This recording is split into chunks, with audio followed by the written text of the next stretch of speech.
ومن جاهد فإنما يجاهد لنفسه إن الله لغني عن العالمين.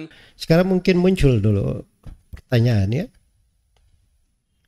Mungkin muncul pertanyaan.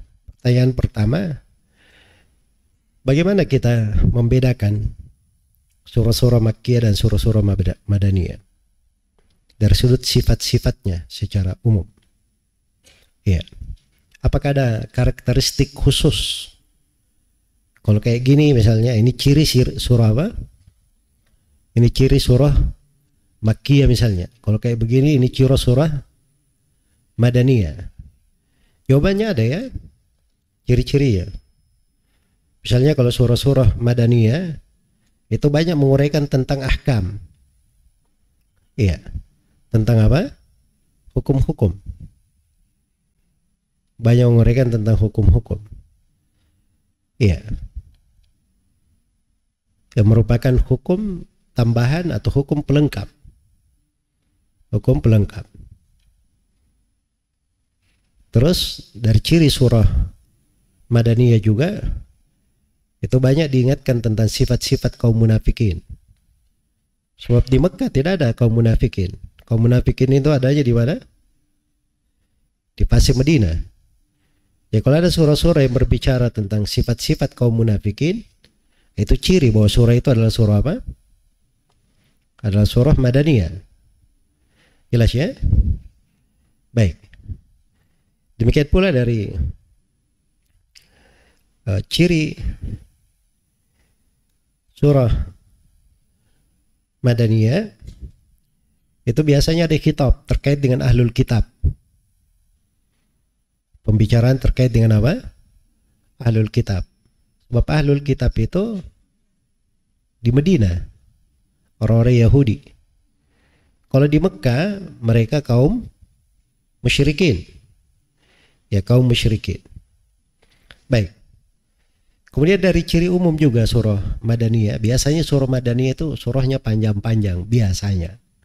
Kebanyakannya. Jelas ya?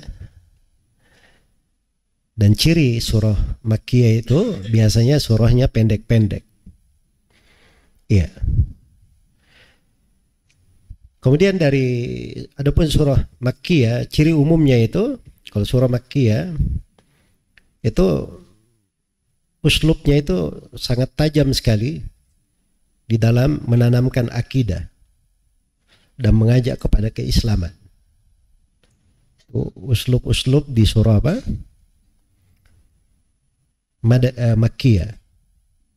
Yang kedua dari ciri surah Makkiyah itu, surah Makkiyah itu banyak khitab membantah kaum musyrikin terkait dengan hari kebangkitan, penciptaan manusia. Itu kalau dapat bantahan-bantahan seputar itu nampak bahwa itu surah Makkiyah. Iya. Surah Makkiyah. Dan uslub khitab di surah Makkiyah itu lebih mendalam ya, dalam menggugah jiwa. Karena ini non muslim yang mau diajak masuk ke dalam Islam. Beda dengan surah Madaniyah, ini kaum muslimin yang diperkuat di atas keislaman. Kemudian di surah Makkiyah itu ada usul at-tashri', pokok-pokok pensyariatan besar. Misalnya kewajiban sholat, ya. Di sana adab-adab dan etika umum. Adab-adab dan etika umum. Baik. Kemudian dari uslub surah Madaniyah juga itu banyak dari uslub surah Makkiyah itu kadang disebutkan kisah-kisah dari umat-umat terdahulu, para nabi. Iya. Baik.